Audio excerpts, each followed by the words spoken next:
Hey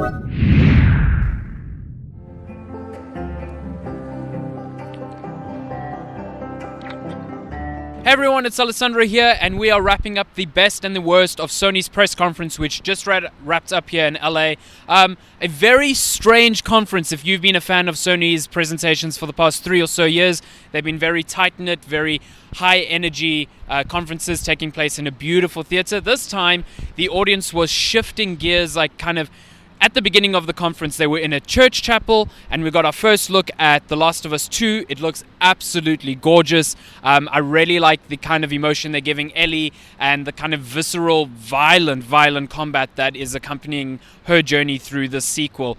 From there, the audience was kind of shuffled into a whole new room, and the stream kind of cut for a good 10-15 minutes. But from there, it was business as usual. We got our first look at Death Stranding, its gameplay, and I kind of still don't know what the hell that game is. Hideo Kojima is keeping his cards close to the chest with this game, but we did kind of see the game in action for the first time. We saw Norman Reedus' character just kind of walking, and we saw more of those weird babies in the vials that happened to power that cool little thing on his shoulder.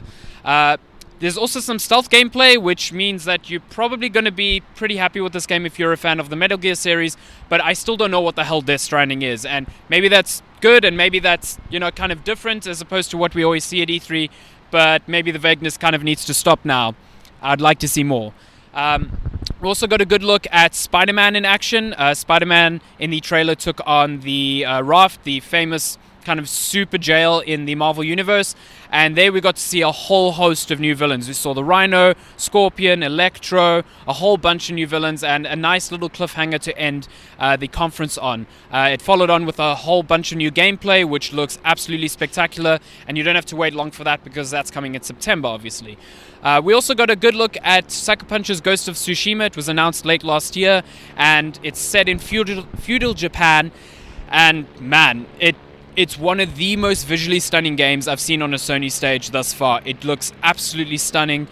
Beautiful colors and hues, and the whole fight at the end between the main character and it seemed like his mentor just gave me these whole Metal Gear Solid Snake Eater vibes to it. It looks phenomenal. I want to know how the combat works because they hit a lot of the UI and the HUD elements, so it looks a lot like the Arkham games at times, and then at other times it kind of looks like a Dark Souls game, so want to see more of that. Hopefully we'll see more at the show. From there, Sony kind of lingered on smaller announcements. We got a new game announcement from Remedy Games, the people behind Alan Wake and Quantum Break. This is a multi-platform game called Control, which looks like a telekinetic powered shooter. From Software also making a PSVR game, which is completely different from their previous works in Dark Souls and Bloodborne, and we still don't have a release date for Dreams. So that's kind of disappointing. We also got an announcement for Neo 2, which was kind of a surprise because I thought something like that would have leaked.